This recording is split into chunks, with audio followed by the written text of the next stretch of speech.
Hello everyone, welcome back to my YouTube channel and I hope आप सभी अच्छे होंगे। आज का जो हमारा टॉपिक है वो है यात्रा वृत्तांत, जीवनी और आत्मकथा क्या होता है इसके बारे में पढ़ेंगे। और मैं बता दूं ये डीएलएड फोर्थ सेमेस्टर के हिंदी के नोट्स हैं। Let's get started. फर्स्ट, जैसा कि हमारा टॉपिक है यात्रा वृत्तांत, तो यात्रा वृत्तांत क्या होता है इसके बारे में जानेंगे हम। इसमें दो शब्दों से मिलकर बना है, यात्रा और वृत्तांत।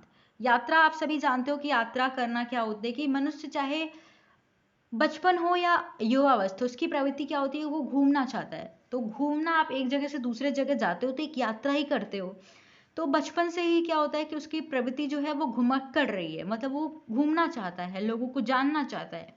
इस भ्रमण में जो भी विचार या पात्र लेखक के संपर्क में आते हैं वह उसके मानस पटल पर अंकित हो जाते हैं। मतलब देखिए, जो कुछ भी आप कहीं पे घूमने जाते हो, अभी लॉकडाउन है तो सभी घर पे थे, लेकिन वो क्या, उसकी प्रवृत्ति होती है बाहर घूमना चाहता है। वो कैद था एक जगह लेकिन उसको घूमना था। लेकिन जब भी आप कहीं बाहर घूमने जाते हो, कोई भी अच्छी ऐतिहासिक जगह पे जाते हो या कहीं भी कहीं घूमने जाते हो, तो जहाँ वो चीज़ें जो आप वहाँ पे देखते हो, चाहे वो घर हो किसी का या कोई गार्डन हो या पार्क हो, जो कुछ भी आप देखते हो उस वहाँ की चीज़ें को, आपके जो मेमोरी होती है वो वहाँ पे मेमोरी बन जाती है। मतलब हम कह सकते हैं कि आपके ब्रेन में वो स्टोर हो जाता है। ठीक है। तो जब क्या होता है, लेखक जब कहीं घूमने जाता है तो वो जो कुछ चीज़ें देखता है, जब यात्रा करता है तो वो जो चीज़ें देखता है उसके मानस पटल पर क्या होता है, अंकित हो जाता है। मतलब स्टोर हो जाता है वो जो चीज़ें देखता है। ठीक है। तो जब क्या होता है, लेखक वह उन विचारों को जब लिपिबद्ध करता है, मतलब जो विचार, जो कुछ भी उसने देखा, अब उस विचार को अब लिपिबद्ध करेगा, मतलब एक सीक्वेंस में रखेगा, हम कह सकते हैं कि लिपिबद्ध करता है, तब वही यात्रा साहित्य का जन्म होता है। मतलब अपने विचारों को लिखता है या प्रस्तुत करता है शब्दों में, तो वो क्या होता है, यात्रा साहित्य का जन्म होता है। तो यात्रा साहित्य होती है, इसका जन्म होता है।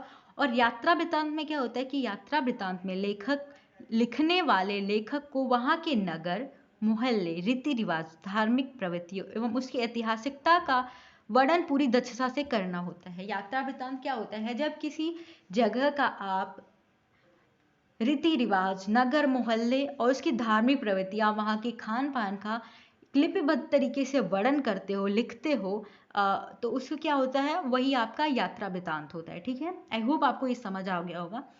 बात करते हैं, यह साहित्य की एक रोचक तथा मनोरंजन प्रधान विधा है। बहुत ही इंटरेस्टिंग होता है जब आप किसी की यात्रा वृत्तांत सुनते हो, तो ऐसा लगता है कि आप वहाँ पे पहुँच गए हो, उस जगह पे पहुँच गए हो। आप अभी एज्यूम करते हो ऐसा, कि अगर कोई भी ऐसी यात्रा वृत्तांत आप पढ़ते हो तो ऐसा लगता है कि आप वहाँ पहुँच गए हो। तो इस तरीके से वो लिखा जाता है कि आपको वहाँ तक पहुँचा दिया जाए, जैसे कि लगे कि आप वहीं हो अभी। ठीक है। इसमें लेखक विशेष स्थलों की यात्रा का सरस तथा सुंदर वर्णन इस दृष्टि से करता है कि जो पाठक स्थलों की यात्रा करने में समर्थ ना हो, वह उसका मानसिक आनंद उठा सके और घर बैठे ही उन स्थलों को प्राकृतिक दृश्य तथा वहाँ के निवासियों के आचार विचार, खान पान, रहन सहन आदि से परिचित हो सके। तो ये इस तरीके से लिखी जाती है, बहुत ही रोचक तरीके से लिखी जाती है, बहुत ही सुंदर तरीके से लिखी जाती है, कि जो पढ़ने वाला है उसको ऐसा महसूस हो कि वो वहाँ पे है नहीं, लेकिन उसको ऐसा महसूस हो कि वो उस जगह पे पहुँच गया है, उसका आनंद उठा सके, ऐसा फील हो उसको। ठीक है। कि वहाँ के लोग कैसे हैं, वहाँ का प्रकृति कैसी है, वहाँ के रहने सहने का तरीका कैसा है। तो इस तरीके से लिखा जाता है। यात्रा साहित्य की रचना की दृष्टि से राहुल संकृत्यायन, सच्चिदानंद हीरानंद वात्स्ययन, जिन्हें अज्ञेय कहा जाता है, एवं दिवंद सत्यार्थी, डॉक्टर नगेंद्र, यशपाल, विनय मोहन शर्मा आदि के नाम उल्लेखनीय हैं, जो कि यात्रा साहित्य के क्षेत्र में बहुत ही उल्लेखनीय है। जैसे राहुल संकृत्यायन बहुत ही फेमस है इसमें। देन हम बात करते हैं जीवनी। देखिए, जीवनी क्या होती है, जीवनी का अर्थ एवं परिभाषा बात करेंगे क्या होता है। तो जीवनी जिस रचना में किसी विशेष व्यक्ति का प्रामाणिक एवं विश्लेषणात्मक जीवन वृत्त रहता है, उसे जीवनी कहते हैं। क्या कहते हैं, जीवनी में क्या होता है, किसी विशेष व्यक्ति या किसी महान व्यक्ति का प्रामाणिक एवं विश्लेषणात्मक जीवन वृत्त रहता है, मतलब उसकी जीवन के हर एक पार्ट का वर्णन किया रहता है, उसको हम जीवनी कहते हैं। ठीक है।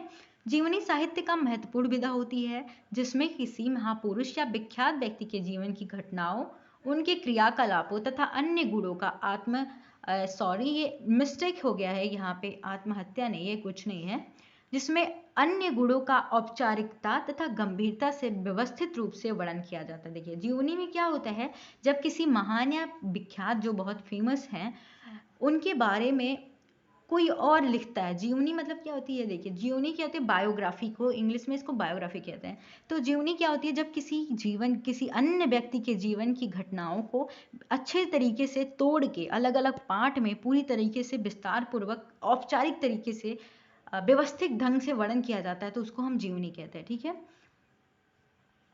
तो डॉक्टर श्याम सुंदर दास के अनुसार, डॉक्टर श्याम सुंदर दास ने क्या कहा है ये भी जान लेते हैं कि जब कोई लेखक वीर पूजा की भावना से प्रेरित होकर किसी महान व्यक्ति की, चाहे वह किसी भी क्षेत्र से संबंधित हो, जीवन कथा लिखे तो वह जीवनी होती है। देखिए जीवनी क्या होती है, जब कोई भी लेखक किसी अन्य व्यक्ति की जीवन की कथाओं को एक अच्छे ढंग से वर्णन करे तो उसको हम कहते हैं, उसके हर एक क्षेत्र का वर्णन करता है तो उसको हम जीवनी कहते हैं, और ये किसी अन्य व्यक्ति द्वारा लिखी जाती है।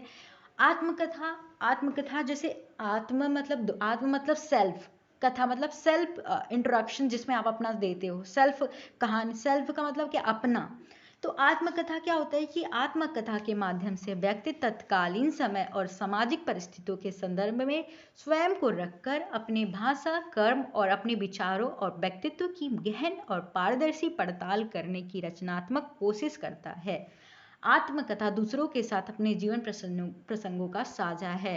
आत्मकथा में क्या होता है कि जब खुद लिखते हैं, इसमें क्या होता है, कोई व्यक्ति अपने जीवन की गाथाओं को समाज के साथ जोड़कर अपने विचारों को व्यक्त करता है दूसरों के लिए, मतलब दूसरों के सामने अपने जीवन गाथा को प्रेजेंट करता है लिपिबद्ध तरीके से, तो उसको हम आत्मकथा कहते हैं। इसको इंग्लिश में क्या कहते हैं, ऑटोबायोग्राफी।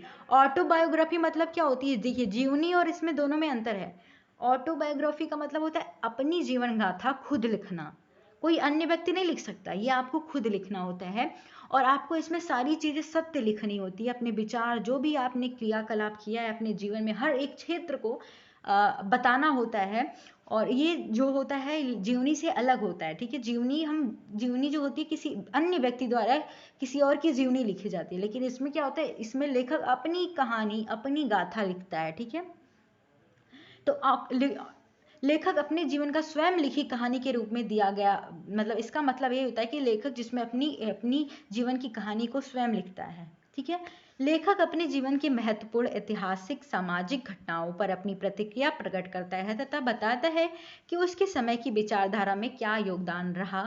डॉक्टर राजेंद्र प्रसाद की आत्मकथा इस दृष्टि से एक महत्वपूर्ण कृति है। आत्मकथा में हरिवंश राय बच्चन और पांडे बेचन शर्मा उग्र की कृतियां उत्कृष्ट मानी जाती है। इसमें जो आत्मकथा लिखने में जो विशेष है, डॉक्टर राजेंद्र प्रसाद और हरिवंश राय बच्चन और पांडे बेचन शर्मा जो है, इनकी कृतियां जो थी उत्कृष्ट मानी जाती हैं। ठीक है, आई होप आपको आत्मकथा क्लियर हो गया होगा।